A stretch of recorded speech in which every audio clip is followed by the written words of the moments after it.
सबसे पहले राय आपसे बजट से पहले बाजार के मूड पर ही लेना चाहता हूं। लगा आज ऐसा कि शायद थोड़ा करेक्शन का मूड बने सुबह सुबह आधा घंटे, लेकिन ये तो करेक्शन आधा घंटे में ही खत्म हो जाता है। कहना क्या जाता है बाजार, क्या बजट के पहले कोई और बजट के बाद कोई बड़ी गिरावट के संकेत नहीं है या फिर कुछ और? देखिए, किसी भी मानवीय संघर्ष में छद्म तो रहेगा। Deception is the key ingredient of all struggle. Prices की जो डिस्कवरी है वो एक बड़ा स्ट्रगल है और उसमें छद्म रहेगा। तो तेजी के गर्भ में मंदी, मंदी के गर्भ में तेजी, आधे घंटे में तेजी लगती है, पर एक महीने के अंतराल पे मुझे भयानक पिक्चर नजर आता है। अगर मैं सहारा ले सकूं पीसीआर का और उनसे अनुरोध कर सकूं कि कृपया इस चार्ट को दिखाएं, तो जो निफ्टी की जो चार्ट है, ये आवरली चार्ट है, मैं इसको डेली कर देता हूं तो आपको और स्पष्ट हो जाएगा पिक्चर। ये चुनाव के नतीजे जिस दिन आए, जो क्रैश लो है, वहां तक की नीचे बाजार के वापस जाने की संभावना है, और ऊपर में बजट का उन्माद हो या यहां पे जो छद्म बन रहा है कि बेचने नहीं दिया जा रहा है, तो 25,000 तक भी चला जाएगा तो कोई बड़ी बात नहीं। उसमें हम ऑलरेडी 24,670 पे हैं। 350 पॉइंट का मतलब 1.5% ऊपर की जगह। और रिस्क को अगर मैं नापने की कोशिश करूं, ये मेरी भविष्यवाणी नहीं, कोई फोरकास्ट नहीं कि 21,000 हो जाएगा, तो यहां पे तेजी का सौदा करने वाले की 21,000 तक की चपेट में आ सकने की रिस्क है। तो इस तरह के बहुत इंफीरियर रिवॉर्ड रिस्क में इंडिसेस बहुत बड़ी चेतावनी दे रही है कि जो बार बार होता आया है 47 बजटों में, 92.5% की प्रोबेबिलिटी है कि बजट के पहले अगर बढ़िया तेजी का माहौल बना हुआ है तो बजट निराशा दे सकता है। और इस बार एक और चीज है साथ में, पूरे विश्व के बाजार इसी तरह से लुढ़कने की तैयारी में है, जिसमें शांघाई कंपोसाइट और हांगसेंग इंडेक्स मात्र 2 अपवाद हैं जो ऊपर चल रहे हैं। निक्केई कोस्पी ने तगड़े सेल सिग्नल दे दिए। डैक्स, S&P 500 और नैस्डैक बिल्कुल सीवियर वॉलेटिलिटी पे है और किसी भी टाइम तगड़ा सेल ऑफ ट्रिगर हो सकता है। तो ग्लोबल मार्केट से भी सपोर्ट कम है और तैयार है भारतीय बाजार। अपसाइड लिमिटेड है, डाउनसाइड रिस्क ज्यादा है अगर बजट में कुछ भी ऐसा आ गया। लेकिन अगर बजट ठीक ठाक रहा मार्केट के लिए, तो फिर क्या व्यू आप चेंज करेंगे या तब भी 21,000 की रिस्क को आप मना नहीं कर सकते? देखिए, बजट के अंदर कुछ अच्छा आ सकता है, ये अगले 7 दिन के लिए बेयर्स के लिए एक बड़ी रिस्क है।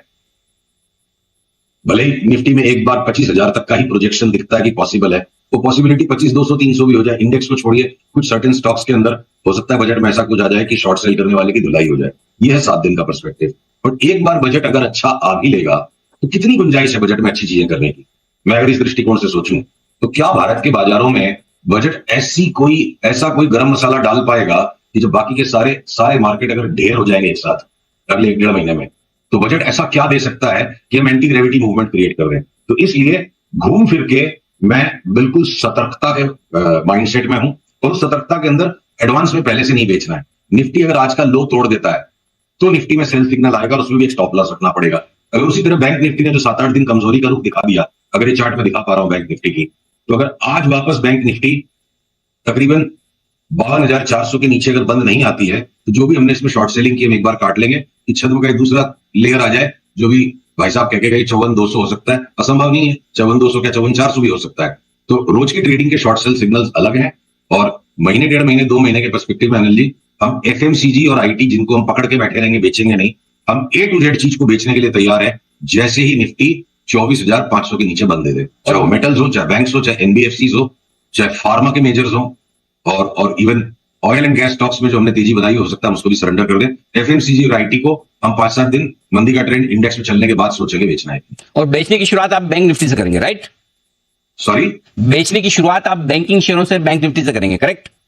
पर उसमें भी देखिए वो लेवल है ना, 52,400 के नीचे अगर आज बंद नहीं आएगा तो उसको पोस्टपोन कर देंगे। हाँ, जो भी चीज पूछी जाएगी, टाटा मोटर्स आज का लो तोड़ दे, महिंद्रा आज का लो तोड़ दे, मारुति आज का लो तोड़ दे, तो एकदम हम एज ऑफ द प्रेसिपाइस पे हैं। घूम फिर के आगे पीछे नंबर सबका आ जाएगा, और वो हो सकता है बजट के 3 दिन बाद टॉप आउट हो, बजट वाले दिन हो, उसके 1 दिन पहले हो जाए, वो कहना मुश्किल है। पर मैं अगर 2 महीने का व्यू लेता हूं तो हम क्लियर कट बिल्कुल डीप करेक्शन की तैयारी में। अगले 5-7 दिन की अनिश्चितताओं का खेल अलग है। स्टॉक्स में टॉप 3 सेल कौन सी होंगी आपकी?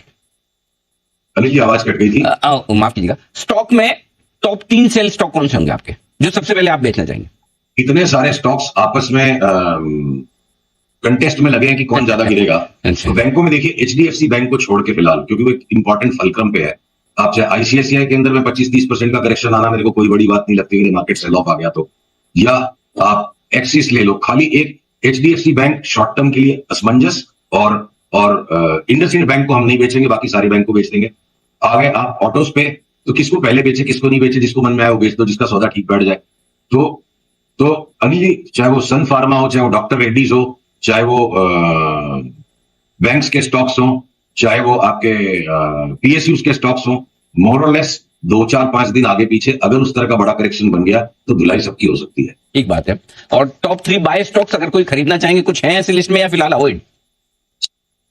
देखिए, अलग अलग टाइम फ्रेम आ जाएंगे उसमें। तो अभी भी जैसे मैंने कहा ना कि आईटी के अंदर अभी भी 5-7-8 दिन की और तेजी देखते हैं कि आईटी घूम फिर के डैम्पेन कर दे निफ्टी और बैंक निफ्टी के फॉल को। इन केस फॉल बिगिंस, ये डैम्पेन करेंगे इनिशियली, और हम एफएमसीजी के स्टॉक्स को जो पकड़ के बैठे हैं उनको पकड़